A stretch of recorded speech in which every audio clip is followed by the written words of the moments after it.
aside from, like I already mentioned them already, but aside from like brand alignment, like what are the other programs that they can use to kind of say like, okay, this is our product. When someone orders from us, they're getting our product. I know there's an Amazon program out there that can do that, right? They put a sticker on, I forget what it's called.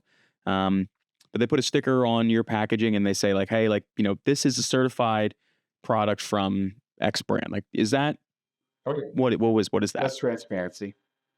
That's Amazon's transparency program. So basically, Amazon has a program for you to individually label unique ID each product that goes into Amazon. So when someone tries to list that product or try to send that product into FBA, if it does not have that transparency code, it gets they have 2 weeks to prove with transparency code, and they won't be able to list or send the product into Amazon.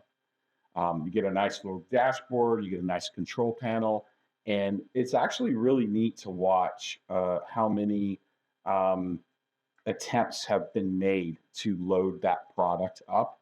It's actually baffling. We have one client that is utilized it to really clean up their portions of their distribution channel, and it's pretty shocking, right? To clean up a lot of the counterfeits, a lot of the importers coming in. Uh, you're talking thousands and thousands of attempts a quarter of people trying to list those products.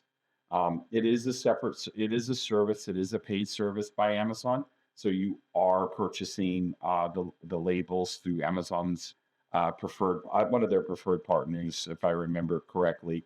You order them, you get them, you put them on each individual package, and then send it to Amazon, and you're good to go.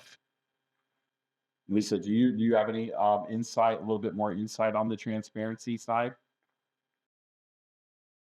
Yes, I've actually seen the warnings that you get when you try to load a transparency item. And they are quite intimidating, to say the least. And a lot of sellers try to do FBM and they say, oh, okay, yeah, if I can't sell this through FBA, I'll try to get past transparency by doing FBM, but that doesn't work. You have to key in or upload the transparency code every single time you ship, which is very laborious, and most APIs do not have that data field.